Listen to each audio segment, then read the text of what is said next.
Okay, we are live. Hi, this is William Ramsey. Welcome to William Ramsey Investigates. On today's show, I have a very special guest, returning guest. His name is Dr. Hans Utter. Last name is spelled Utter. And his website is his full name, so you can check out his website. You can contact him there. You can find out about his other projects. He's done a lot of music. His bio is that he is an ethnomusicologist, author, producer, and researcher. He's deeply rooted in Indian classical music, having studied extensively in India under the tutelage of the world-renowned sitar maestro Ustad Sujat Khan, performing in Europe, Asia, and North America. As a composer, he explores the crossover between Indian music, jazz, rock, and Western classical music, and is also an accomplished guitar player. And there's more to his bio. You can read it there, but this will be our seventh show, and the title is MKULTRA, Music for the Masses. And this has been very well received by my audience, or people who listen to my show. They listen to this, all this stuff. So he's like one of the top listened to guests that I have on my show. So Hans Utter, welcome back. Hey, William, great to be here, man. And we kind of like at the last part, our last one, we kind of had some technical things going on. And so we're kind of picking up where we left off, right? Yeah, that's correct.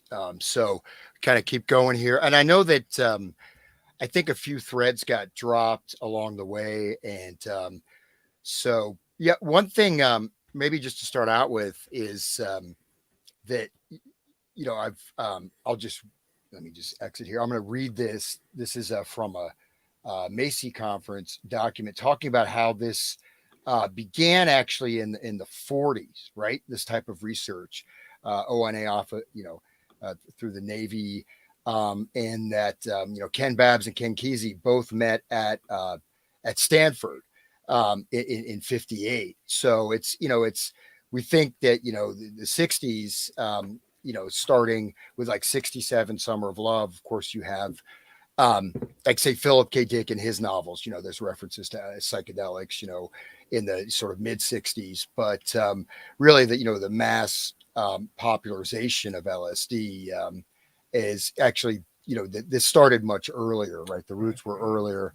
And so we could just, let me just, I can share the screen, or this is just an interview with Ken Babbs, and he's talking, and I'm just going to, I can send you the link here, but so, again, a lot of this is, presented as very happy-go-lucky, fun, hanging out and, enjoying life or whatever, and expanding consciousness. But again, when you look at all the things that were going on, all these various research projects, including sort of the fusion or the merging of, quote unquote, you could say, occult, esoteric types of things with electronics, with photic driving, which is light simulation, like what that does to your brain function with different types of sound.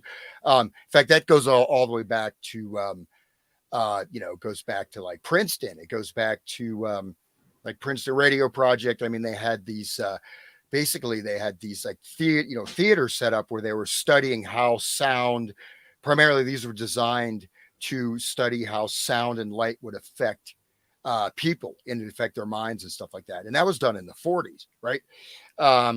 So anyways, again, it's just interesting because Ken Babbs here mentions, where they met. So this is not just me saying it. So this is interview by a guy named Legsville, but it says, Ken Babbs, how did you come across Perry Lane? So Ken Babbs says, when Kesey and I met at Stanford in 1958, he was living on Perry Lane in Menlo Park, across the street from the Stanford golf course. Perry Lane was actually a dividing line between Palo Alto and Menlo Park. It was a little lane with a big oak in the middle. It's in a series of cabins, so a lot of graduate students live there. And then they mentioned, various people. Bill Kreutzmann was living there also. Vic Lowell was a grad. Vic Lovell, that's Lovell, was a grad student in psychology, and Ken says here, and he was the one that got Kesey to get in on the program the VA was running, giving them samples of drugs to people. So they got So they basically were recruited to be part of these early psychedelic experiments. Okay, and we go on here. And Babs was an early member of the Pranksters and Well, friends with Kesey, so he was in that circle, right? well, Babs was really, as far as it's hard to get the exact. A lot of this stuff is a little bit difficult to come across, but Babs was the one who was running the technical side of the Merry Pranksters. And again, I'll play this thing from Owsley, but I mean, they had advanced type of sound equipment. They had all these different speaker arrays set up. They had all different kinds of delays and random sounds and words and hypnotic language. So it was not just, the acid tests were quite involved in terms of the technical aspect, right, of all the electronics and everything, the way everything was configured. So we'll listen to Owsley talking about that. But it wasn't just a strobe light and a couple loudspeakers. They had these entire houses were set up. And then actually a lot of the Merry Pranksters, they lived in this environment where Ken and a couple of the other sort of ringleaders were constantly playing different types of weird frequencies affecting people's brains. In fact, this Owsley quote, which we'll listen to, he describes how a particular sound like burrowed into your brain and sort of embedded like almost like a plug that they could insert media or material or commands into your brain. So it's not just, these weren't just, am I being clear here? I mean, these are like sort of military grade, sound and light arrays, along with a lot of hypnotic stuff, hypnotic language that was, based on their backgrounds. Why would you do all that stuff? How would you even afford all that stuff? And how would you know how to work it and coordinate it? You know what I mean? So that's why Ken Babs is so important, because Ken Kesey was like the charismatic front man, but Ken Babs was the guy actually really running the whole show behind the scenes. You know what I mean? Yeah, so Kesey, Kesey was, he was charismatic. He was you think of anything else, he's like the front man. But he wasn't in charge of all these technical aspects. Right. Right. So I'll just continue. This is again from the same interview. And I said, I can share screen. I'll send you this. Whatever you like. But you can flip in between these slides too. Okay. Yeah. You want me to just share this? This is just a web link. You want me to share it? Sure. Yeah. Mm-hmm. Okay. Mm-hmm. So you can see that I'm not making it up. All right. Let's see. And share. You can either send it to me in the private chat, or you can just put it in the code. Okay. Here we go. Comments. There we go. So we're sharing right now. Can you see go. that? Yep. Okay. So here I'm on this paragraph. I think it was more like 60. So the question is, were they experimenting in psychedelics back in 58 and 59? But they joined this, the Stanford studies actually started in the late 50s that they were part of. So this is a little bit, at least based on what I know, this is a couple years off, but whatever. I think it was more like 1960. I was in the Marine Corps then, and I'd fly up from my base in Southern California and spend the weekend at Kesey's. It was one of those weekends I got high with him. He had gotten LSD from the VA hospital by then. That was the way that came about. Was Vic Lowell had gotten into this program that the government was running, MKUltra, testing various chemicals and seeing kinds of effects they had on people. The CIA was trying to see how certain drugs would work, see if it'd make for better soldiers, maybe help in interrogating prisoners. The doctors didn't know what the drugs would do. Ken Kesey got in on it. I don't know if you want to continue, but I think your point is that a lot of this stuff started early. So like you said, it reached its apex sometime in the late 60s, but it was bubbling under the surface during the 50s. Because I've seen and read some documents where they knew in the 50s they wanted to roll out LSD, or they really were testing it extensively on people, like before it even hit like the public consciousness.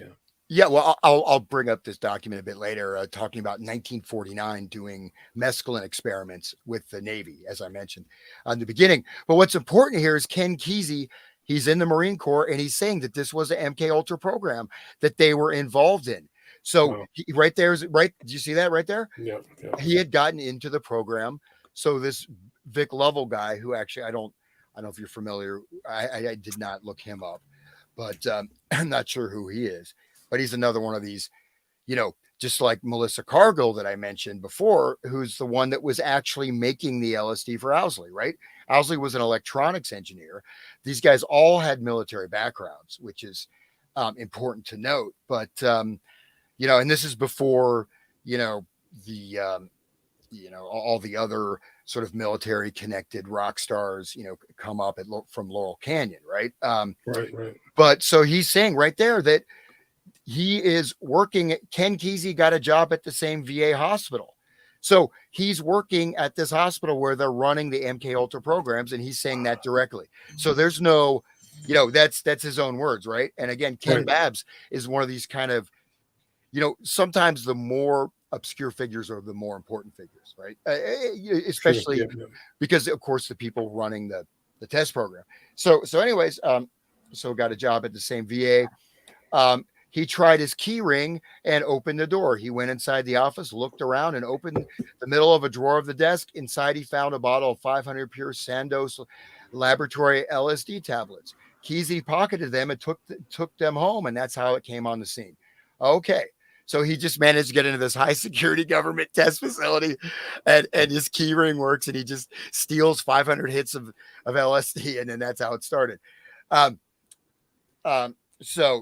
So you get these stories. So I'll go ahead and right. And like Sandoz was the epicenter, right? That's where Hoffman worked. So that's where it came. That was like straight from the source, the originator of LSD, right? First guy. Is that right? Yeah. And so, so again, we have Ken Kesey writing One Who Flew Over the Cuckoo's Nest, which ties into who, right? It ties into this idea that's also pushed by Bateson, with the cybernetics, Macy conferences, that sanity is insanity and insanity is actually sanity, right? The schizophrenic. So, you have Artie Lang, who also, was involved with, some types of LSD experimentation and had this, I don't know if you're familiar with the divided self, right? So that was a very important book. And it's promoting this idea that those who are schizophrenic are actually sane because you're in an insane world. And so, but basically that this is our basically if they're pushing this. In fact, there's a whole conference where they talked about this, that what's called insanity is actually sanity, right? Right.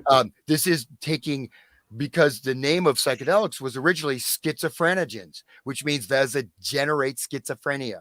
Before you have, psychedelics, you have entheogens, you have the original name of schizophrenogens, right? This is a device, a thing that will induce the symptoms of schizophrenia. And that's hence the title of the slideshow is, schismogenesis. So I just get a few more tidbits from here. So he's one. Well, I can just read that. I don't need to show that screen. But basically, you do have this sort of, there's these mythologies, right? Of this just happened, right? This just happened. It just came about. For example, the Grateful Dead, right? Becoming part of the acid test was, we were doing, according to interview with Ken Babbs, we were just outside this place and we were doing an ohm circle and we're all tripping and we just heard this music coming out of this house and it happened to be the Warlocks or whatever. And so it just was this, serendipitous random occurrence, right? And that's one of the ways to kind of, there's a lot of these, sort of magical encounters where this happens. But anyway, so I think that's just interesting, that interview, because there's not much on Ken Babbs, and he talks about, they got the station wagon, and then he was helping Ken with his book, One Who Flew the Cuckoo's Nest, in '64, and they started making, reel-to-reel tape recordings. They got big reel-to-reel, and the whole thing with the whole acid tests. And remember, they were driving across the country and distributing LSD all over the country, right? When it was still legal. So they set these up and they were promoting this. And there's many cases where even, some of the people on the bus, they went completely insane. They were in mental hospitals, and it's like, oh, that's cool. just part of it. So, but they Mhm. don't mention who's, so anyways, you have the advanced light and sound, film projecting. So, I'll move off with this. So and all the Merry Pranksters recording are the UCLA Film and Television Library, which would be quite interesting to check out. Yeah, we definitely would. But just to so that's one thing that kind of got lost in the shuffle last time, and the other thing was the Charlatans I mentioned, the first kind of psychedelic rock band, and the Red Dog Saloon. So if you wanted to bring something up on that, the Red Dog Saloon, Let me see if I find it. Yeah. because this is the original, right, counter culture experiment, really. And they had the light, they had like the light type of thing, light shows. So this, this type of light projection, right? Which, we can trace experiments with this again back at least as early as the 1940s. And even Is Red Dog Saloon, is that a band or what is that?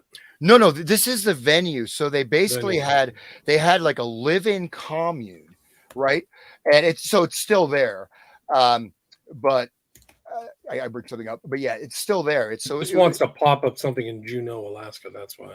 Okay, yeah, no, Red Dog Saloon in Nevada. So basically, this was like they had everyone from like Janis Joplin coming out there to all kinds of different artists in the around the same time as the Merry Pranksters. But this is before there was really a psychedelic rock scene.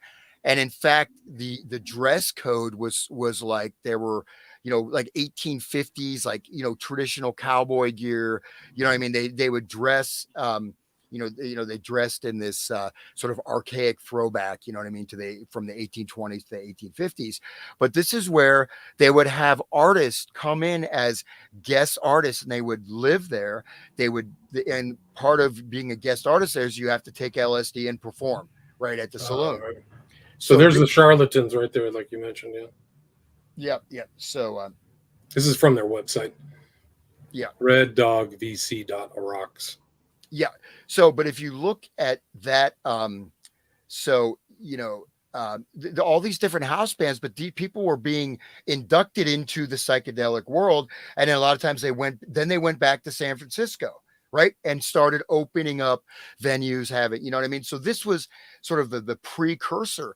And there's some articles, talking about it. You have all these government officials coming out to the Red Dog Saloon, senators coming there, well-known people coming there and hanging out. And so, and it's always like some of these things that just pop up, they kind of get scrubbed here. So, it's kind of, interesting.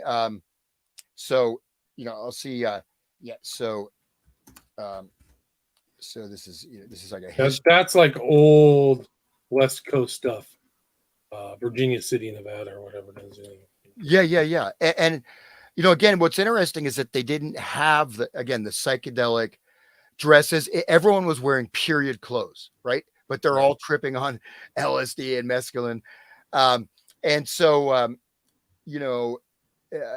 there's, and they had, so like you even have the clothing boutique, Mike Ferguson, coming from the Red Dog Saloon, relocating in San Francisco. It was called the Magic Theater for Madmen Only, right? And they had Victorian artifacts, and they had this new psychedelic clothing lines were introduced. And again, this was sort of like the training facility, and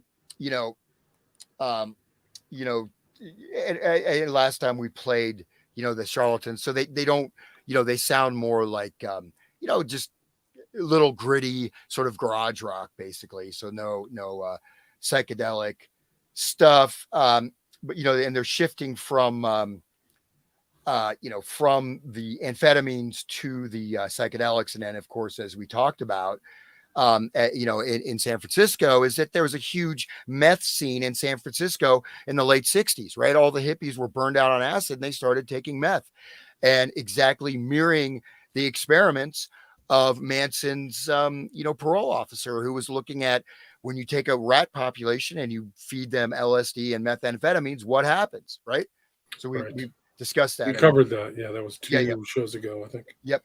So, but anyway, so it's just interesting. Again, you have lots and lots of people and even observers coming, right? And so there's some documentaries on that, but that's sort of one of those sort of forgotten things, but they all moved to San Francisco, right? They were in place before the Summer of Love, right? This is 64, 65, right?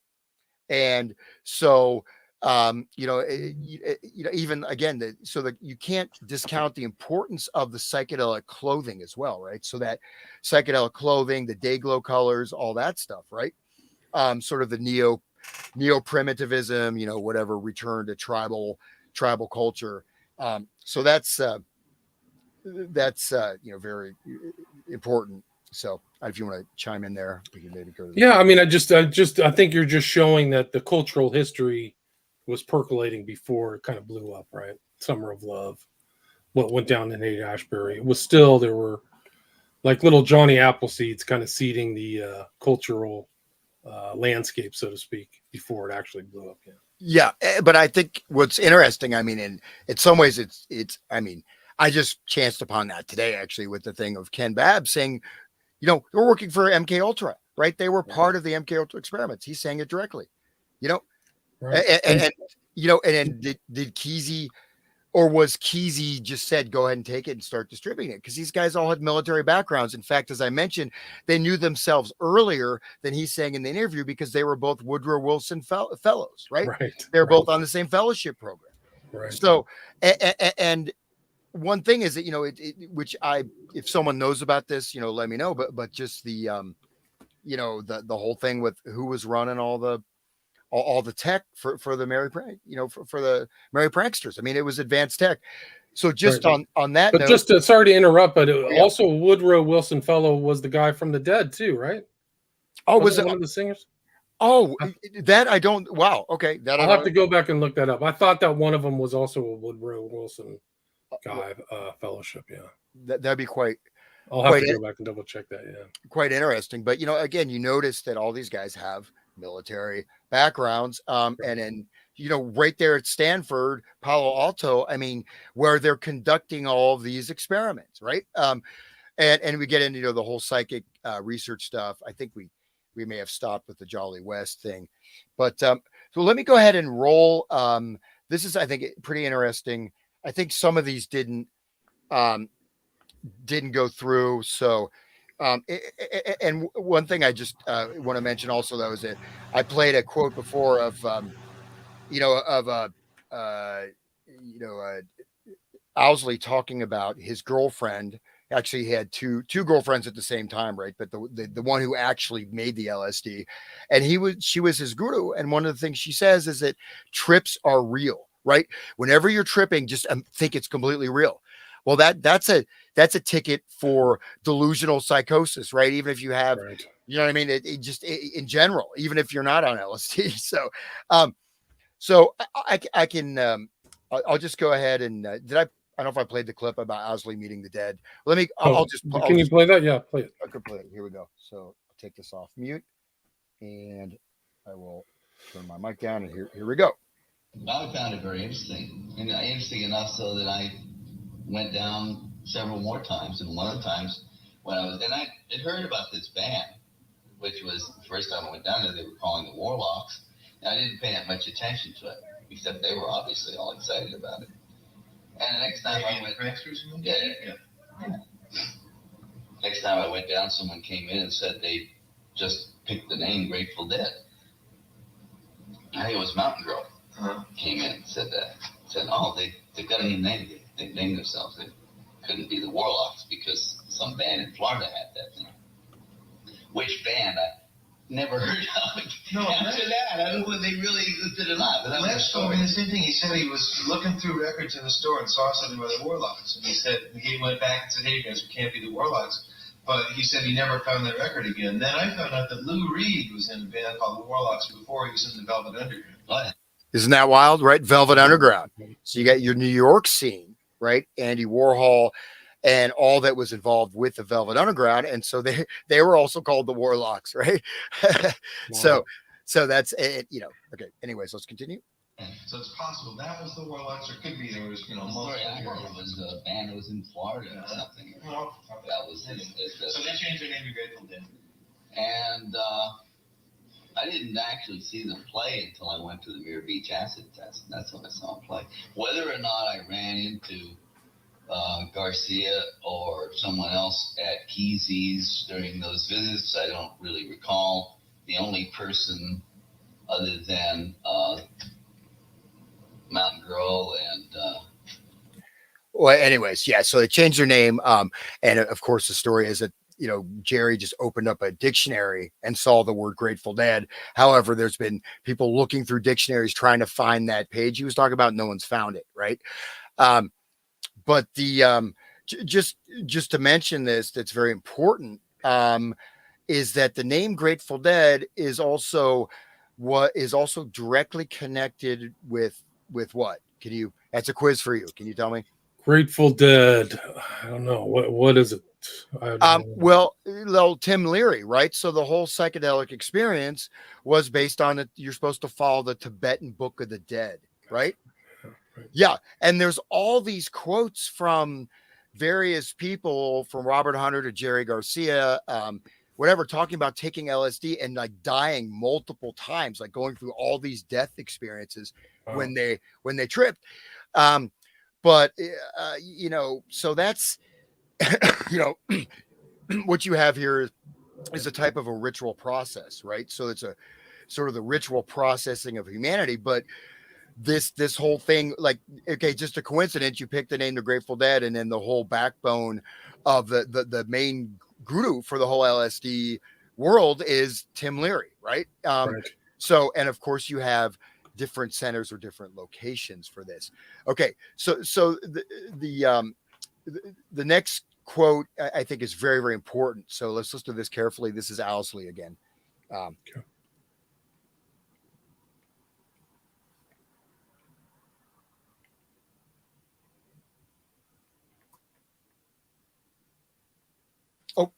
Oh, good. They were going to be bigger than the Beatles.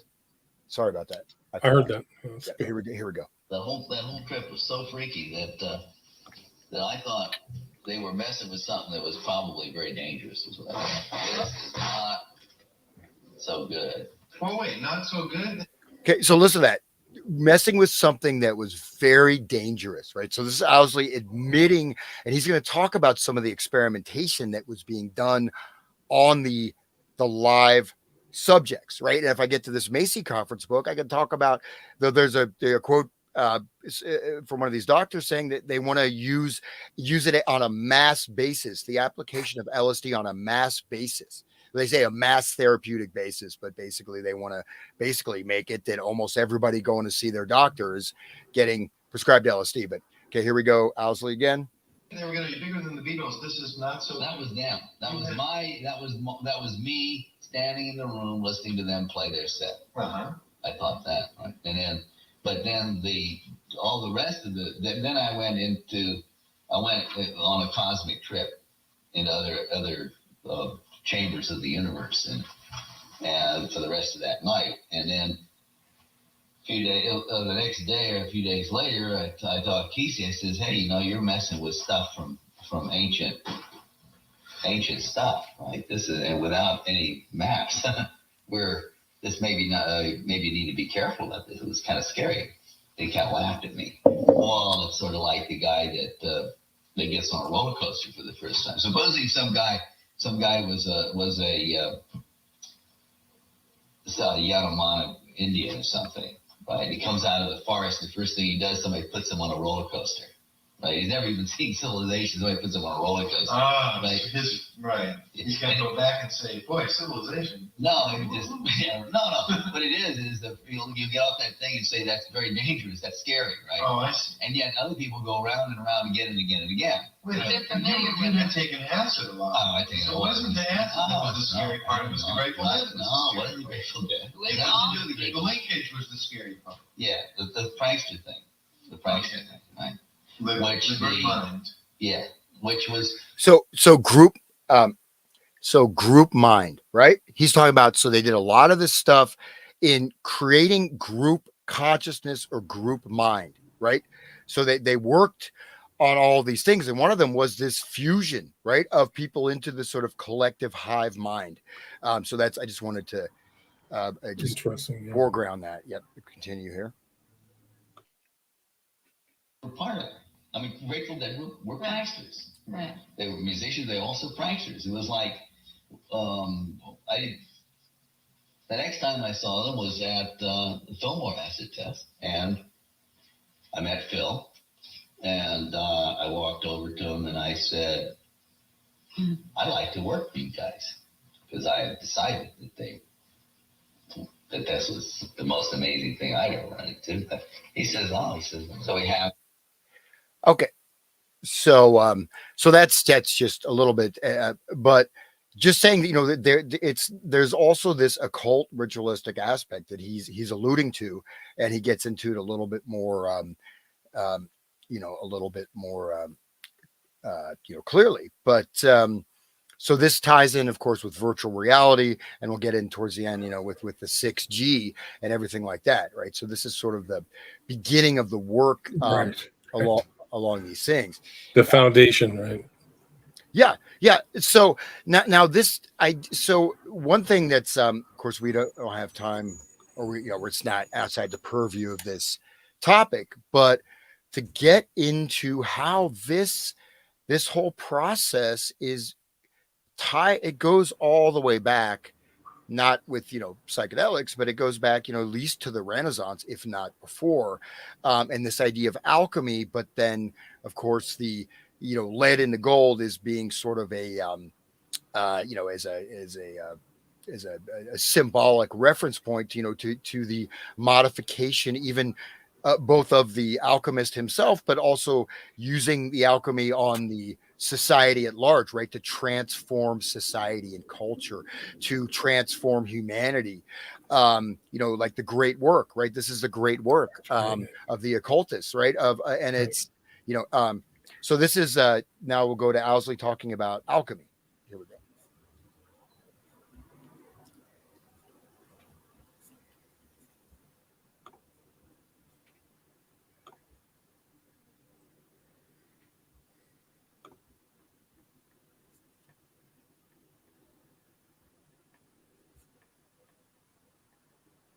I can't hear that. Oh, so sorry, man. You may have to unplug something. Yeah. No. I have the mute on the monitor, so it doesn't feedback. Thanks. Okay. I'm going to do that. Just got to turn the monitor switch, and here we go. So we have the three major religions that are connected with the materialistic culture in the Western world, and science, which was the remaining investigative urge remaining from alchemy, which was a philosophy about the world, the life, universe, God, what it is. Because of the belief that the practitioners of alchemy had, that they could understand the universe by manipulating the physical things, which then became chemistry and physics and so forth, that by understanding the rules by which the universe was put together, they could extrapolate these rules into the unseen universe and into other things. Okay, so just to foreground that, so it's a material basis that's operating both. So it's a mixture of occult and science, right? So we see the same thing with, like, for example, the Stanford dream telepathy experiments, etc. But okay, I'll continue. Because alchemy teaches that as above, so below. If you understand something that works on one level, you can understand it on another. And a common example of this is the similarity, the structure of the solar system and the structure of an atom, which can be represented or thought about in a similar fashion. We seem to be coming back to that now. So this chaos theory emerges and fractals and stuff as a way of explaining. Well, I always thought of it like alchemy itself was like a seed, because it embodied very basic concepts, usually described as the 7 principles.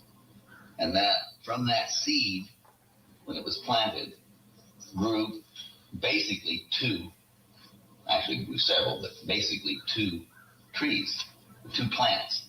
One plant we call chemistry, the other plant we call physics. There was also biology, et cetera, all the different disciplines. But 2 two basic disciplines, which are physics and chemistry, which are two distinct ways of looking at the physical interactions of objects in the universe. One, the mechanical interactions, one, the chemical interactions, the reactive interactions. But as these sciences developed and as they began to dig deeper and deeper and deeper into the structure of matter, all of a sudden it wasn't solid anymore. It became vibrational, became energetic, became fields. And things like the Heisenberg uncertainty principle, which says you can't describe everything about something pure, and all kinds of different things it starts to get very strange and turns back into just vibration. You deal with it as vibration. So you might say that the plants grew up and they flowered, the flowering being modern technology, and then they set seed, and the seed is can flip back again. Right. That's just that's the way I look at it. That's cool. The individual plants are highly specialized, but when they come back together, they produce a unified concept once again. So it's more cyclical than linear, and we like that. Yeah, well, everything is cyclical. And we go back to alchemy. There we go. Good, I like that. Okay. Sure. The whole concept of the universe as a conscious entity, which is dreaming it all up, makes it easy to understand such things as telepathy. And why is it's more cyclical than linear, and we like that. Yeah, well, everything is cyclical. And we go back to alchemy. There we go. Good, I like that. Okay. Sure. The whole concept of the universe as a conscious entity, which is dreaming. Okay. Anyway, so that's just, for, this alchemy aspect, though, and they go into more detail, but so the alchemy, you have that, prima materia, solve alchalagia, sort of chaos theory, generating chaos, dissolving the personality, right? Even going through, like you had that stuff up from the Book of the Dead, right? And that's a dissolution. But, they're using, as he said, physics and chemistry, right? So they are both being applied, right? Like if you look at the huge sound arrays, right? The Grateful Dead sound arrays, the massive speaker arrays that were built by Owsley, right? With his background in electrical engineering, with the military background he had, and his own stuff. So we can, okay. Well, if you want to chime in there, William, if you'd like to. Sorry, I was muted. They're interesting how they really are thinking about everything. They're really integrating this kind of new technology with the old concepts, old esoteric concepts. And that's kind of what they're pushing forward. So it is remarkable to hear them talk in that time, because they laid the groundwork for all this stuff, for raves and everything that's going on today. All these different types of music too, right? Trance music, all that stuff. You can see it's trace it back to these guys, I think. Yeah. And if you look at the research, I can just go off a little bit talking about the Radio Research Project. Of course, you have Gordon Allport, but just some quotes. You have like Theodore Adorno, right? Frankfurt School, but they were working on this stuff, in depth. And so, like, here's a quote, Theodore Adorno: "Not only are hit songs, stars, and soap operas cyclically recurrent and rigidly invariable types." So hit songs, stars, and soap operas, and we could say television media, cyclically recurrent and rigidly invariable types. So he's talking about also this, if you look at it like, you can look at it in a more esoteric way, but a lot of this, in sort of the occultic sense, they're working on the astral plane, right? Astral entities. They're sort of, you go out, you take LSD, you read the Book of the Dead, you're not, most likely you're not really going to a real spiritual plane. You're going into this astral plane where you have all these types of entities and even energies, and even, we call that the ether, or whatever. But, so this, you could look at the culture itself as being almost stuck in time, right? A time loop. Does that make sense to you?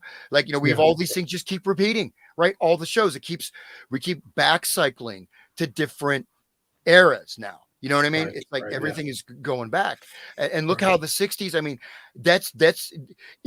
was it how many eras are totally forgotten about, right? But why are the 60s seen as this pivotal era, and this music and the freedom and Woodstock and peace and love and let's go but anyways, so keep going. Okay, go. Adorno says, quote, but the specific content of the entertainment itself is derived from them and only appears to change. The details are interchangeable. So we probably won't get to all the details on this, but we're looking at media itself, experiments with schizophrenia, right? Generation of schizophrenia, and how television can induce a type of a dreamlike state, right? Where your brain is shut down, and a certain way of inducing schizophrenia and even modeling schizophrenic patterns and schizophrenic types of communication in the television programming or media programming, etc., that is generating these patterns on a mass societal dimension. Obviously, if you take LSD and you're at the acid test, and you have all these like crazy sounds and all these even like types of delay, right? There's a type of sound weapon, right? It's used for crowd control, where if someone's talking, right, giving a speech, it will send back their own voice sound at a certain delay. And if you have a certain delay, it's a certain basically the number of milliseconds, you can't think anymore. It'll shut off your ability to think, just hearing your own voice being reflected back at a very specific time interval, right? And so this has been used again for shutdown protests or whatever, this and that. But I mean, this is the kind of stuff the pranksters were doing with all these types of delay effects and dichotic hearing, left right ear, and things like that, which this affects the hemispheres of your brain, right? So we're talking about not just you could say the psychological, the quote spiritual aspect, the cultural aspect, but the neurophysiological aspect, right? Affecting and imprinting your endocrinal system, affecting the entire operation and function of your brain, within which, and if I don't know if I can find the quote, the recording of Owsley talking about they're using very specific sound frequencies that burrowed a hole into your brain, right? And it was like they have a plug they can just attach stuff to. Well, once these patterns have been induced, then you can drop in different types of programming into these pre-made types of cybernetic loop systems that are functioning in an individual basis, in a societal basis, in a relationship basis, and then being promoted and generated through the media. Is that if I went too far afield with that? No, I think it makes sense. So they're basically creating the state where they can insert things to make people in a suggestible state, right? So they can insert whatever they want, whatever reprogramming. Well, much more than that, because basically what you're doing is you're inducing certain types of shocks to the system, right?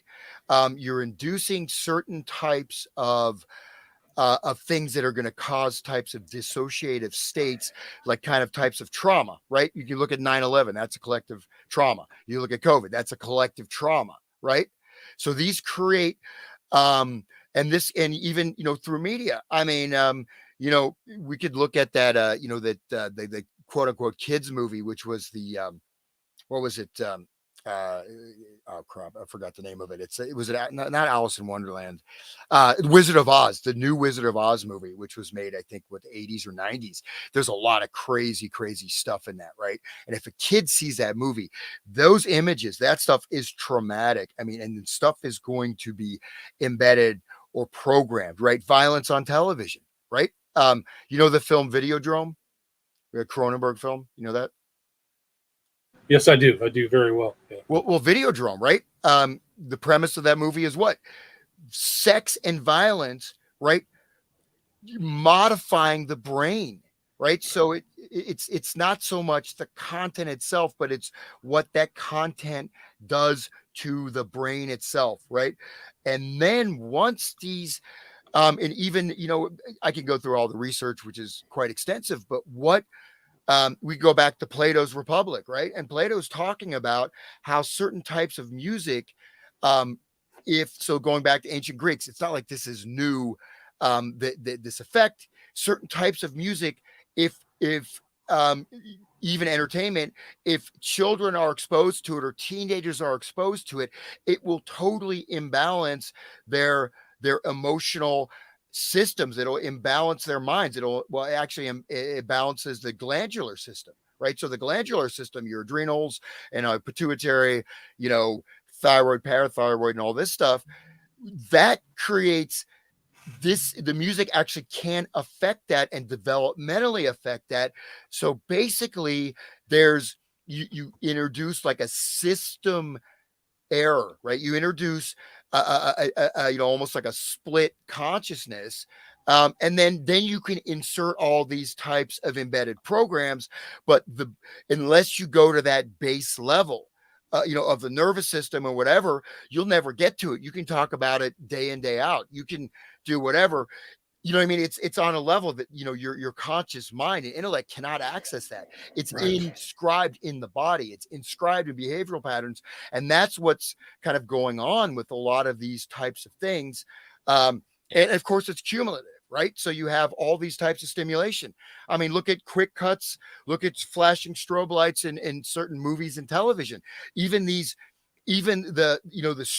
pattern of cutting that makes your brain like, not only fracturing consciousness, but like the photic driving, certain you induce certain types of brain states, right? Through these just even the lights or the flashing of images, etc. And so so there's all these different levels, right, that it's operating on, and that's what he's alluding to with the alchemy, right? It's and this is also, because look, Bob Weir is a member of the Bohemian Grove, you know what I mean? Yeah, I mean, he's not, go ahead, you're welcome. Well, I was just going to say he's a lifelong member, but are you saying that they're embedding these patterns into people all the way back in the 60s? Oh, for sure. I mean, for sure. So let me just read some of this stuff of Adorno real quick from the mid, early 40s. Okay, researchers of the Radio Project concluded that radio had already so conditioned the minds of its listeners, having rendered them fragmented and unthinking, that repetition of format was the key to popularity. So they're already talking. Gordon Allport wrote The Psychology of Radio in 1933. Okay, so they looked at, say, like FDR was a very important case study, because basically with the radio, is that you have the a lot of this, the enemy number one is the family structure, right? For the Grateful Dead, I think we played some of that earlier stuff talking about people, this is the new family. Your families aren't working, your society doesn't work. Leave your family, come to our family, right? But the radio, it subverts the authority of the sort of the patriarchal father figure to this box, right? This giant box sitting in the living room. And so this was studied, like how this affects people's consciousness, how music affects consciousness, right? And then, I mentioned in the 40s, the experimentation with, light, sound, and other things was being done.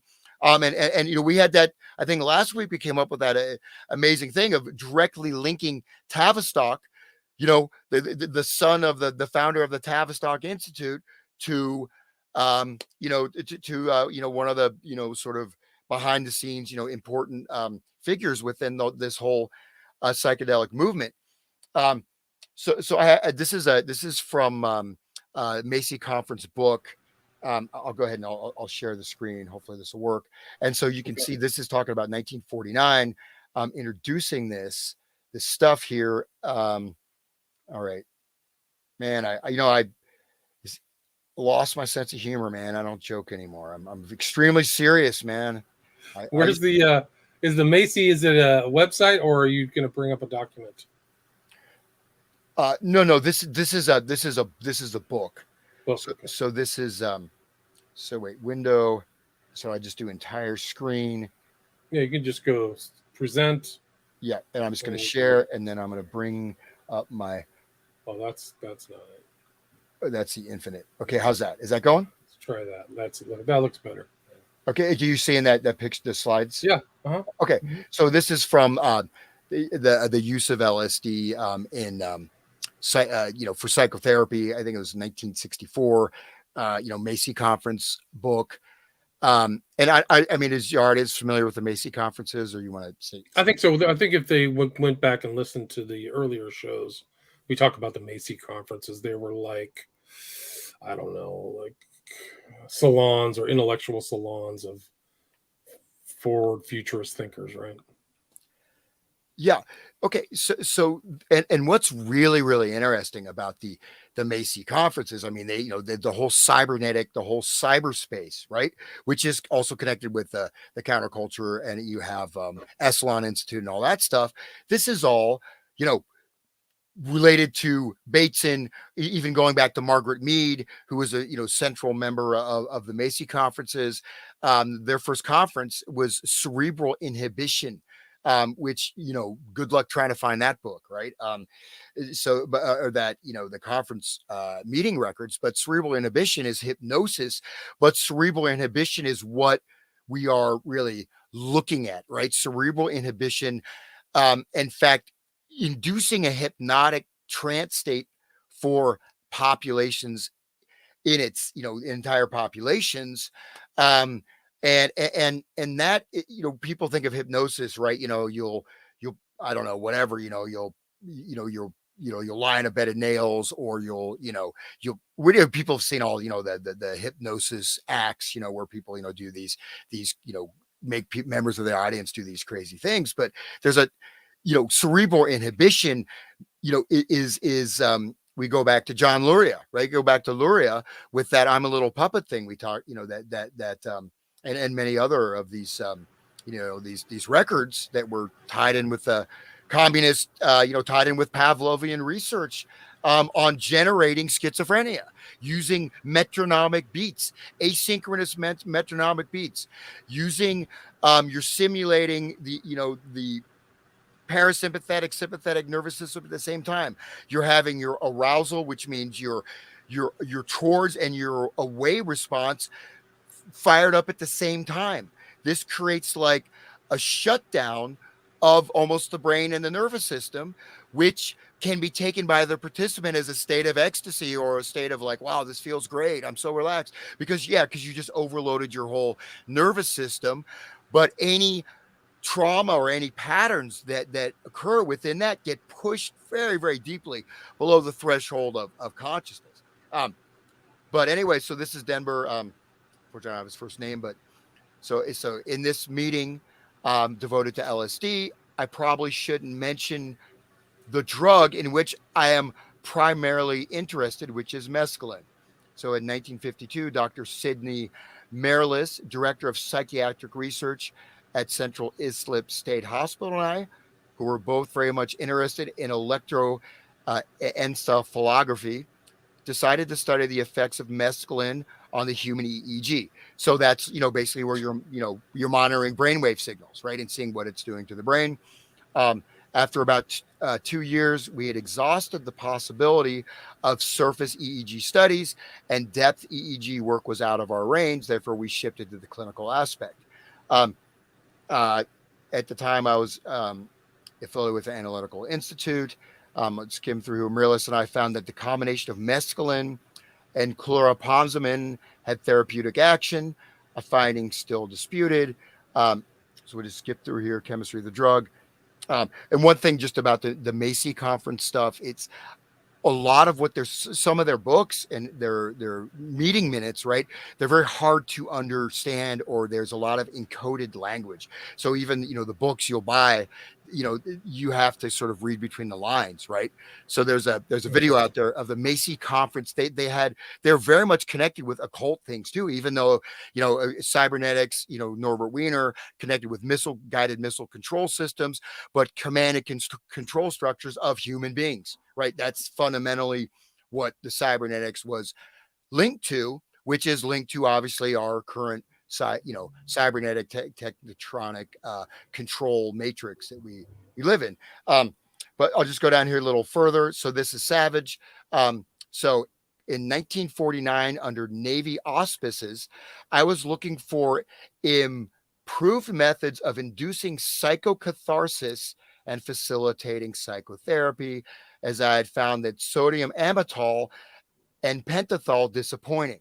Now, psychocatharsis and psychotherapy, what does it mean by those words, right? So sodium amytal, these are like truth serums, are they not? Right. Yes. So does that sound like a type of therapy? Not necessarily, right? Okay.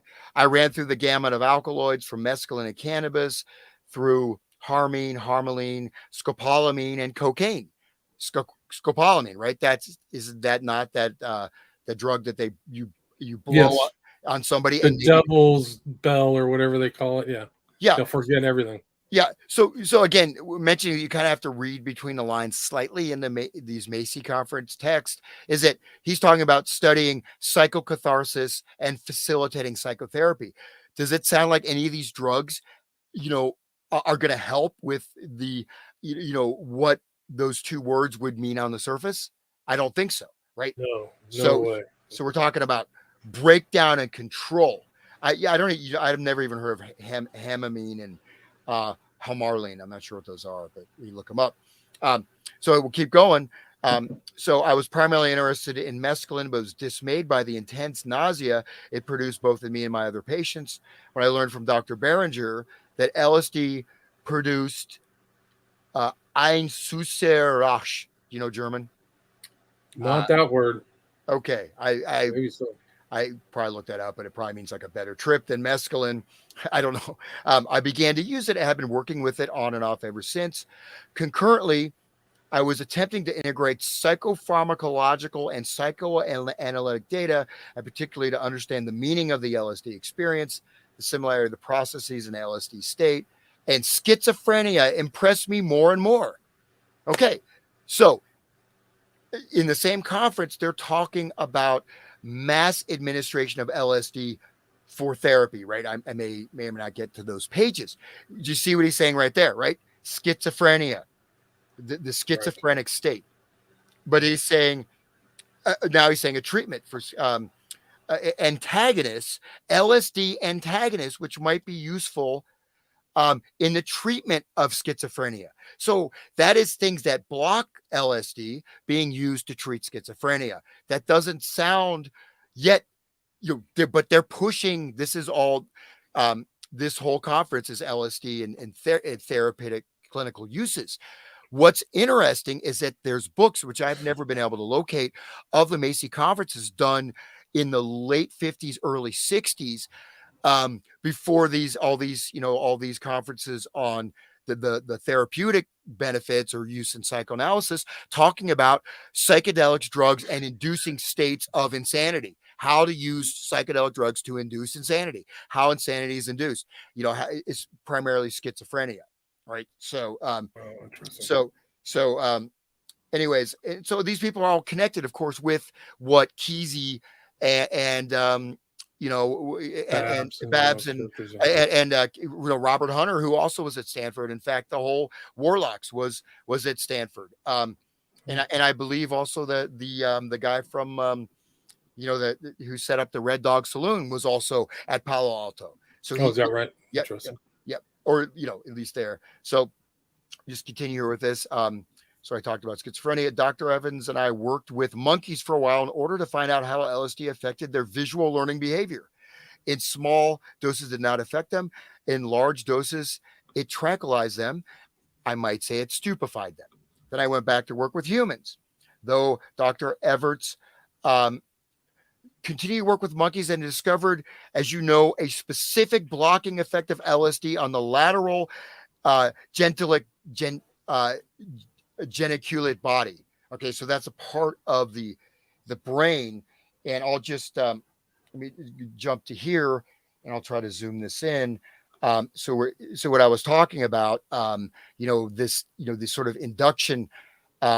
I won't be able to get into to all the stuff on television probably, but there's a lot of research on that. Unfortunately, what's weird is a bunch of stuff was done on television. Nothing was done on our current mass media, right? I mean, with the cyber age or whatever. But anyways, so we're talking about so this is the vagus nerve, cognitive functions. This symptom, you'd like to read that, William, because I've been talking a lot. Go ahead. No, go ahead, please Okay. Continue. So cognitive functions, this symptom of low vagal tone is one that people find the most surprising. But as the vagal nerve enters the brain, it merges with a part of the brainstem, which is in turn linked to many cognitive networks in the brain. The exact flow of information through these networks is not fully understood by scientists, but by following activation levels in these networks, it is possible for science to gain some idea of the brain's interconnected pathways. By testing human performance in specific tasks, science can build up a picture of how vagal nerve activity affects brain functions. Low vagal tone in such ways has been linked to memory, learning, and concentration. It is not cognitive decline, difficulty concentrating, poor memory, difficulties. So the vagus nerve, main takeaway from this post is because the vagus nerve is such an important nerve with wide-ranging function in the body, the symptoms associated with low vagal tone can be broad and sometimes unclear. But basically, we're talking about, affecting, the vagus nerve, but also the reticular activating system. And I think these scans are kind of a pain. K-Langers. But the vagus nerve is like what takes all the information from your brain to your body, right? Isn't that where it is? It's like basically at your brainstem. Yeah. Medulla oblongata, right? So that's connected. And so what's really important to and I'm gonna actually look up the lateral geniculate body. I should have done that. Or do you want to look that up? Can you see that at the bottom? Lateral geniculate body. Or the geniculate body. It's the last line on that page. Geniculate body. There it is.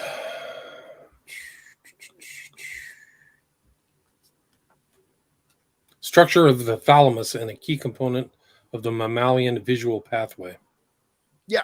So thalamus, hypothalamus, what is that connected with? This is connected with the reticular activating system, which is the master control for what your body allows, what your mind perceives as important or even perceives as reality.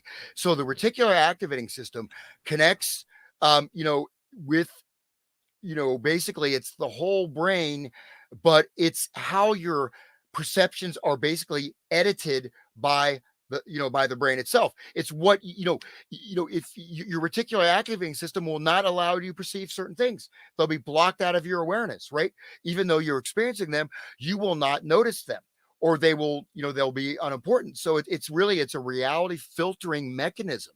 And if you can mess with this on the neurological level, and people don't know that this is being done, you have a way to where people will, not only flow information, but perception of reality, perception of their own bodies. Look at, I'm not trying to get attacked here by activists, but look at the whole, what do you think of today I'm an it. I'm not a he. Oh, right. He, she, Jiju, all that stuff. Yeah. But what is that? So your body, right? This is where you are not able, your reticular activating system has been conditioned to see that your body, what you biologically are, as wrong or something that can be manipulated and changed. And once this is in your reticular activating system and it's how you perceive the world, it can take a lot to get out of that. Right. Right. And so this also ties into, I think COVID is a great example of that, right? I mean, and look at all the different conditioning protocols that were invoked, right? You've done some Right. stuff on that, right? I mean, look at Yeah, that. ton. I've done tons of that. Yeah, behavioral science, all that stuff, manipulation. But when you can encode something to the reticular activating system, it will continually frame what you can even see as reality, right? It will shape it. Right. It will block certain perceptions. That's why people just can't see certain things, right? So and just to say, like, the idea that this was for therapeutic use, well, the therapy they're talking about, psychocatharsis, scopolamine inducing schizophrenia, you know and then we go into television and music and light and sound, how this can be done even without the drug, right? So you're mimicking the effects. You're starting to be able to insert these things, and you're beginning to be able to, you manipulate reality by manipulating what people see as reality, right? Right. Right. So, It's very powerful. Yeah. No, incredible. so Like people, yeah, it's like giving them blank spots almost. yeah.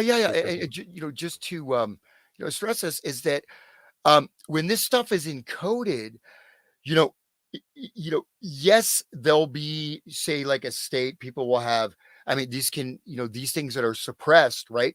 Because certain part of your body is going to be telling you, hey, you're missing something, right? There's more neurons in your gut than there are in your brain, right? I mean, but a lot of times this will become what? It'll become mental health problems, will become depression, which is, depression and chronic stress or anxiety.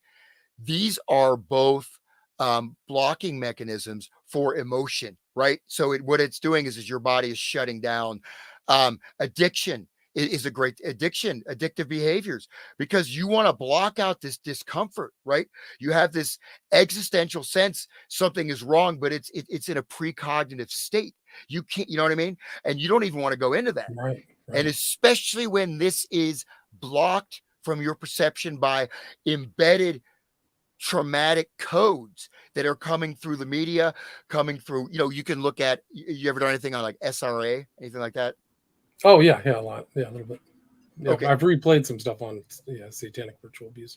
So have you heard that interview with the president of the American Society of Hypnotists, where he talks about he just totally faded out after doing this thing, but he's talking about working with all of these patients who had similar to, you ever heard this? It's really fascinating. I think it was done in the 80s. But this guy's, one of the most respected clinical hypnotists in the world. And he's talking about running into these symptoms with particular code and command lines all over the world, right? Not just in one place, right? Different types of programming, different types of, the 64 by 64 cube, where the personality is fractured into this cube. And you have all these different, personalities. You even have the self-destruct personality, right? You have and this is what we get into when we talk about Abraham Maslow, right? You familiar with everyone's? The pyramid of needs or whatever he came up with. Wasn't it everybody had the same pyramid of wants or something like that? Well, Maslow was also very much connected with this, because what for Maslow, so everyone uses the word, self-actualize. I want to self-actualize, right? What's the pinnacle of human achievement? Orgasm, sex, right? For Maslow, right? So Abraham Maslow, the peak of human experience is sex. But he also was very instrumental in formulating this induction by also, so we could say psychotronic, photogenic. We have, how about, we haven't even talked about lyrics, but we also have this splitting of the self, which is what Adorno, I have some stuff from Adorno in front of me. Theodore Adorno, right, talks about, which is it's called the inner mirror, right? So the inner mirror is, Lacan was sort of a post-Freudian, but he went a lot deeper. But the inner mirror is basically a stage, when you're growing up, where basically you have this identity that's actually you're mirroring, say, your father or mother, right? Your parent. And it's going to be, from, 3 months old to, 1 year old to 2 years old. But there's this mirror where you see yourself as the other, right? Inside of your own mind. Does that make sense? So Yes, you're, yes. but if that stage is not properly gone through, this inner mirror remains inside of you. And so, as Adorno talks about, is that every time you listen to a song, you in your inner mirror, you see yourself as the protagonist of that song, right? And then Maslow talks about self-esteem. This is hyphen esteem. People think, oh, I have high self-esteem or low self-esteem. What's self-esteem? Self-esteem is what it literally means is that how you value yourself based on how you imagine other people see you. So you're mirroring what you think other people see you, and you're taking that reflection, and this is how you're defining yourself. So, and this is what's promoted, self-esteem, right? Self-esteem, you're already fractured. You're already, you know what I mean? So this is what was induced, even, that quote I read, is this was being induced through the radio, right? And then, and we have all these other aspects. So go ahead. Well, no, it's just interesting. Like there's these, they're very sophisticated. A lot of these guys were in all this behavioral modification, right? Going all the way back.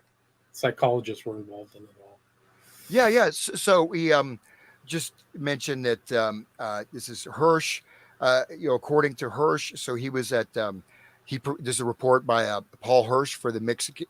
Sorry, not Mexican. It probably should be Mexican now. I'm just kidding. Michigan Institute for Social Research. I'm just kidding. Total joke. So Michigan Institute for Social Research. And Paul Hirsch is talking about Adorno's radio research project. Transformed the nation's post-war hit parade, transformed the mass media into an agency of subcultural programming. Wow. Radio networks were converted into round-the-clock recycling machines that repeated the top 40 hits. So this is a subcultural programming, right? This is talking about media itself as being part of this cultural programming, and that basically people are fragmented and they're not able to access what they're actually feeling, right? They've lost touch. And I've had people, contact me in the past, whatever, you made me hate music or this and that. I mean, it's like I saw a great show last night. I saw Shakti with John McLaughlin. I mean, that was just amazing music, very, very, just on a much higher level, your whole body, whole nervous system, where you can say spiritual level, very, very healing, very nourishing. But other types of music, people can't recognize that they're getting negative physical reactions to it, right? All these studies, with the plants, right, where you play plants. There's also the water studies, where you say like, F you, or, I hate you, or something like that, to water, how it changes, how the water, the ripple or wave patterns. But just with plants, right, how plants would die. You play plants, psychedelic rock, heavy metal, the plants die. Wow. If you play classical music, the plants flourish. Yeah, right? Yeah. And, so anyways, I'll just continue this real quick. So Operation Mockingbird. So the direction of the radio research project was Paul Lazarsfeld with a PhD in industrial psychology. Married Herta Hezrock, the first director of CIA's Voice of America, eventual chairman of the RAND Corporation, and also head of CBS Broadcasting. Wow. The founder and chief executive officer of CBS was career intelligence operative William Paley, also a member of the CFR. At the behest of his friend Ewan Dulles, Paley hired CIA agents to work, undercover. And so this is talking about, Project Mockingbird. Everyone's heard of this, of course, but there's a quote, Frank Wisner: propaganda, economic warfare, preventative direct action, including sabotage, anti-sabotage, demolition and evacuation measures, subversion against hostile states, including assistance to underground resistance groups, blah, blah, blah. But, okay. So yeah, we talked already about, occult mystery rites, which we'll go back to the dead real quick here. So there, we played before or whatever. I mean, they're talking about using occult mystery rites, right? They're using framework of the occult mystery rites within the music. And who is, of course, one of the main people. And this is something I, of course, mentioned like with Jan. So Jan certainly did a lot with Huxley. But I mean, Huxley was really, really, really central, right? Brave New World. People say it's like a warning. No, this is like a template. Right. It's a blueprint. Yeah, it's a blueprint for his ideal society, right? Right. And so we have, The Devils of London. Have anyone seen that movie by Ken Russell? It's Devils of Loudon. Yeah, Loudon. It's almost like an X-rated movie, right? Have you seen that? I mean, it's crazy. But that was a book by it's a true story. It's based on nonfiction. Yeah. Urban Grandier was the guy's name. Grandier. Yeah, so this Alex Huxley in the Devils of London book from 1952. It's Loudon though. It's in France. Loudon. Yeah. Okay. Sorry. Did I say London? You said London. Yeah, but it's close enough. Oh my God. It's Loudon somewhere in France. I think it's in central France is where it happened, right? Where all the nuns went crazy and and the whole city just went into insanity, and then they eventually burned him at the stake, right? Yeah. Well, let me just quote from Huxley. Okay. If exposed long enough to the tom-toms and the singing, every one of our philosophers would end by capering and howling with savages. Wow. Assemble a mob of men and women, treat them to amplified band music, bright lights, and in next to no time, you can reduce them to a state of almost mindless subhumanity. Never before have so few be in a position to make fools, maniacs, or criminals of so many. Wow, okay. That's incredible.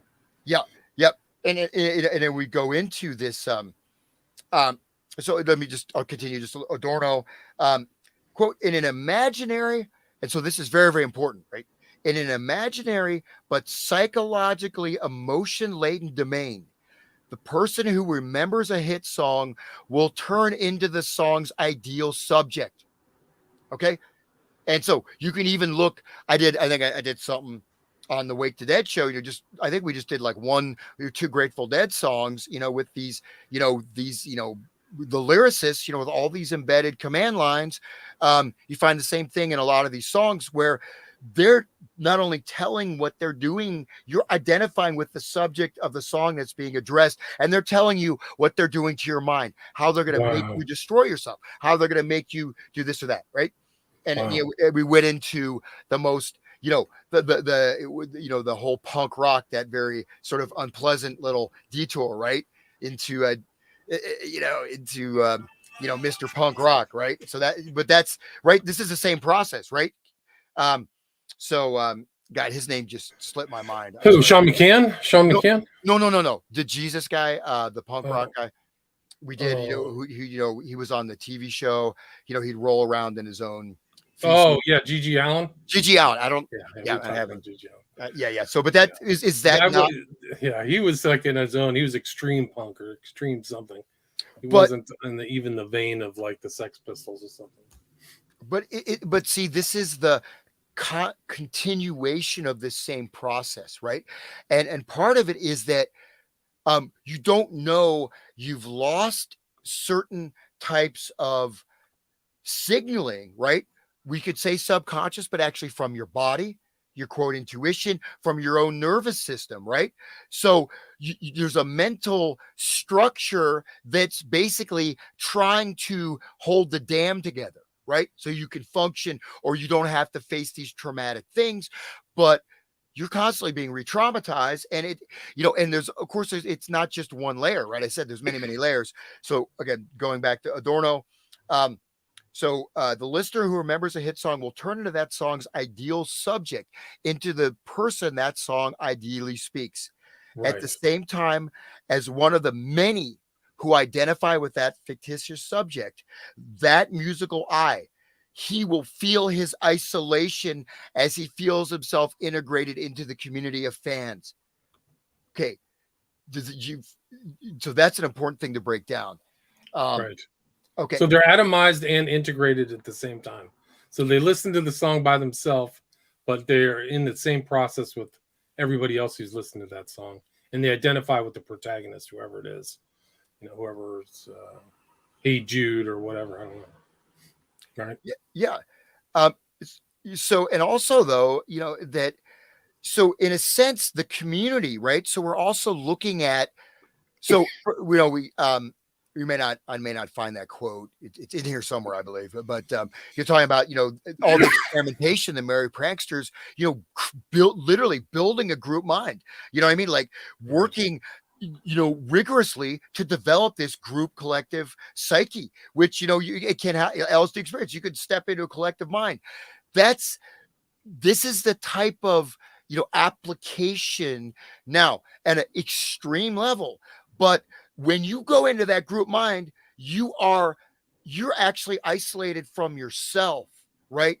You Right. are Interesting. Yeah. just like, what about social media? People that, kill themselves, because they get too many dislikes on Facebook, or people that fall off a cliff taking a selfie, right? I mean, right. what's that? Or I did, years ago, I talked about Pokemon Go, right, as a rollout for actually COVID. Because I was, at that time, I was flying around the country and I didn't know what was going on. I was like 4 different states. It was just crazy. I walked into, I think it was Texas somewhere, but it was, there was it was like this kind of a public, square with like a fountain, and all these people were walking around looking at their phones, and they're just like, there was no relationship between them. It was like a mass controlled zombies. And I kept seeing this. I'm like, what is happening? And people walking in front of cars playing Pokemon Go. Right. Yeah. Crazy stuff. Like a general madness of crowds type thing. But it's also interesting. Like, you can also surmise that the Grateful Dead created this kind of global consciousness with the Deadheads, right? So they all know the lyrics. They've listened to the songs a million times. Like, they're almost in a kind of trance zombified state just from listening to their music all the time. Like, I know Deadheads that just listen to the Dead. They don't even listen to other music. They just listen to old bootleg tapes and all kinds of crazy stuff. It's really incredible. Well, and here's the thing, again, the Dead, I mean, they're not, their lyrics are very deep, right? They are, they are like almost, there's so many layers. And if you analyze them like psycholinguistic theory and other types of things like that, whatever, you see that there's a lot of stuff going on in those lyrics that is affecting your brain, right? How language affects reality, right? And then we tie that into your reticular activating system, your vagal nerve. You have certain, certain types of, you stimulate certain parts of the brain are suppressed, allowing information triggers, allowing, whether linguistic, psychological, sociological, psychotronic, whatever, to go in there, and then you go back to normal. It's like it just covers up, right? It's like you got this hidden wound, right? But it's covered up. Okay, anyways, continue with Adorno. In whistling such a song, he bows to a ritual of socialization. Although beyond this unarticulated, subjective stirring of the moment, his isolation continues unchanged. The comparison with addiction is inescapable, right? Right. Wow. So what you're doing is, as you harm yourself more, you're more and more attracted to it to fix the problem. And the more and more you're in your big, rock concert, or, you're on social media, or whatever kind of pseudo collective identity you have, or this identity, you're more and more and more isolated, even though on the surface it seems like, oh my God, I have all these new friends, right? I'm part of something. But it's reinforcing this isolation. And the problem is that you go back to that inner mirror level. Once that, you're never able you're blocked from being yourself because you're just this reflection that's like it's, you know what I mean? It's like, you go back to Hegel, phenomenology of mind, how anything consciousness access, it splits into both a subject and a perceiver, right? But you become both the subject and object of your own perception. It's like you're watching yourself on this mirror, which is like a television screen, but then you're also having all these external projections on there, but that mirror is not you. And you think even the deepest identity you can access is the part of you that's watching the mirror, right? But then that it's just like a mirror. That mirror can keep fragmenting and going on and on and on. It's almost like infinite types of fracturing, right? And in a much more, obviously you look at the SRA programming. This is a much more, deeper level of doing that, but it's almost the same type of a process of these types of compartmentalizations, right? Of these types of multiple identities or multiple unconscious behavior patterns, because if you're not able to feel what you're actually feeling, if what you think is helping you, I go to the show, I feel like I'm with my friends, I take drugs, I feel so much better, I come back, but I have to go back to my crappy life, but when I do this, this is healing and joyful. No. And and it's what's happening is that all the energy of your real life is getting more and more extracted into this artificial virtual reality. And then okay, well, go ahead, Sean. No, it's really interesting because that's the process taking place with all these concert goers or fans or all that stuff. That's the process, is like it's being absorbed into something artificial. These are like the Swifties or whatever. And I think that's just like the process part of it. Like they're getting the full on music, visual imagery as well, right? They're all being indoctrinated, or there's stuff being presented before them that, they're in a passive, suggestive environment, So, I mean, I think that the Grateful Dead are one example of people who were intentionally kind of subversive or even sinister toward their own fans. Like they're clearly using techniques, advanced kind of psychological techniques to influence their own people who like them. I think they probably should have stayed the Warlocks. They should have stayed named the Warlocks, as far as I'm concerned. But Hans, we are almost at the 90-minute mark. I got to wrap it up.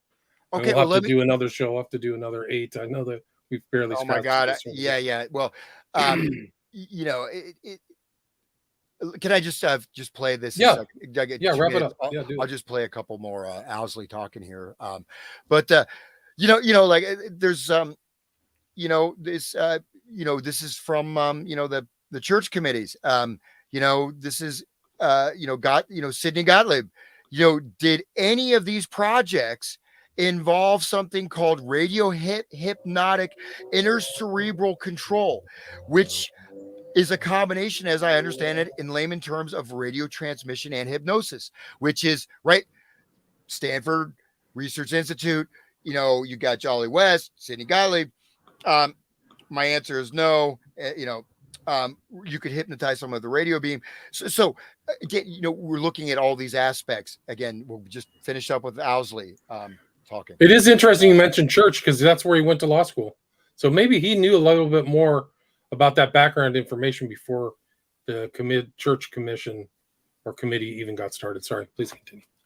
Yeah, well, I mean, see, if they touch upon, but you can go back to Renaissance.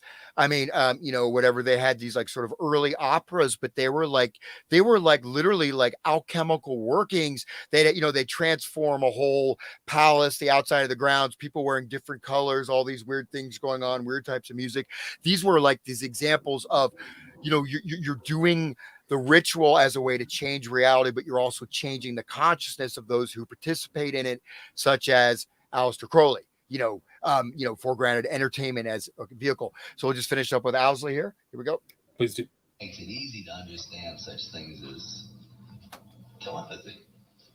And why astrology? Well, astrology is a description of how the cyclical things that you can see in the recurring angles and relationships of the planets can be used to connect or to relate to the nature of events on the earth.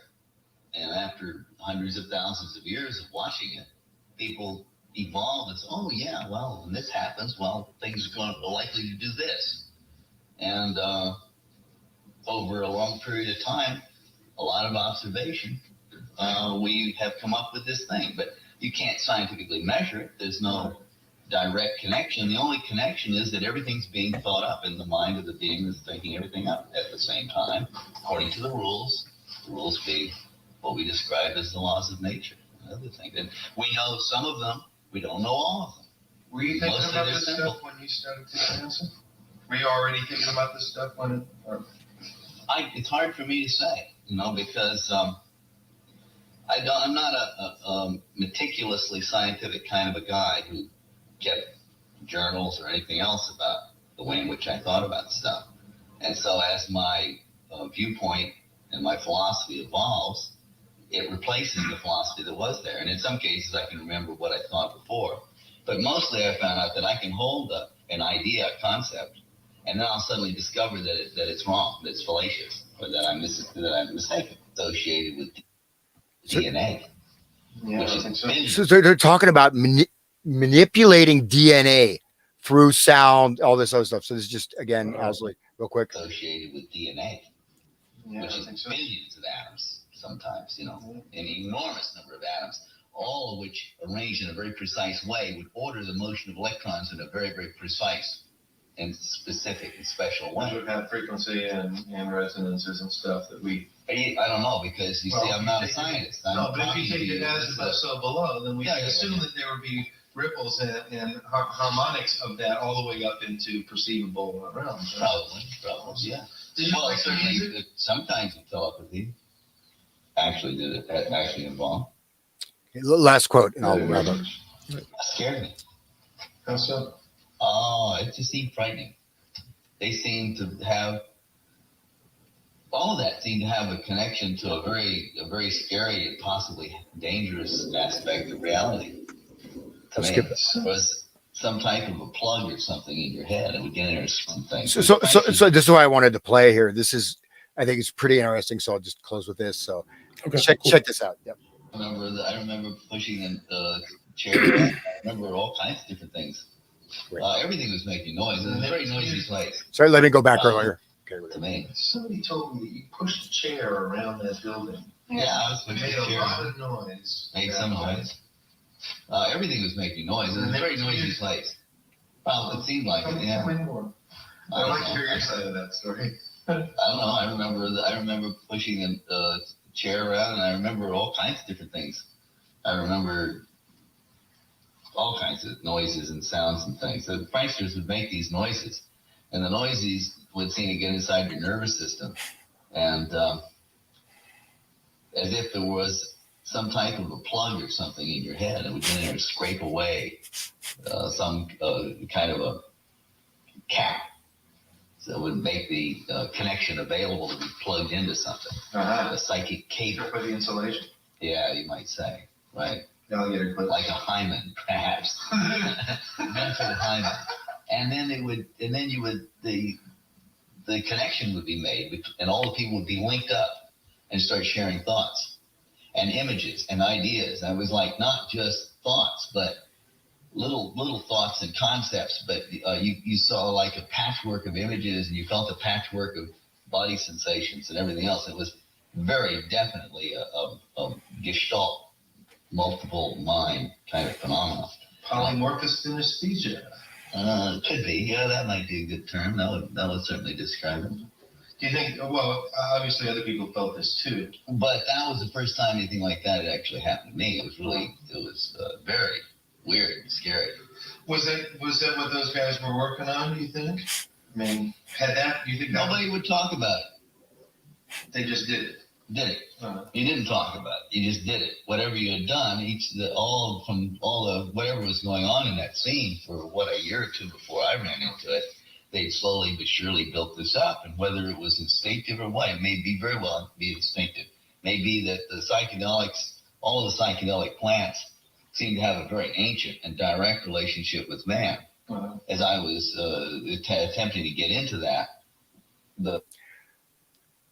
So that's, see, he's saying right there. Did you catch that? I mean, they're using sounds that would go into your nervous system, creating a plug to fuse into this sort of mass consciousness. So there it is, from the mouth of the horse's mouth, the mouth of the beast, whatever. Right. It's incredible. Incredible stuff. Incredible admissions. You probably never thought somebody would go back through that 50 years, 50 years later, and kind of analyze it within the context of these phenomenon, of the Grateful Dead phenomenon, the musical pervasiveness of musical culture everywhere. Yeah. Well, it's it's been fun, William. And then we'll do another one. Where can people find you? It's your website, right? Yeah. You know what? I could actually, we could do something. I could just, but you gotta wrap it up, or I could just finish. Yeah, I gotta wrap it up. Okay, we'll go then. So we got a little bit more for next time, and more for next time. And it's Hans Utter, HANSUTTER.com. So if people want to reach out and follow up, I'm gonna have a whole new website up. My web designers are working on it, so it's gonna be all revamped. This is the one I made like a long time ago that kind of sucks, but hey, there it is. So thanks, William. At least you have one. All right, Hans. Thanks so much for your time. Take care, man. Appreciate it. Bye-bye. Stay there.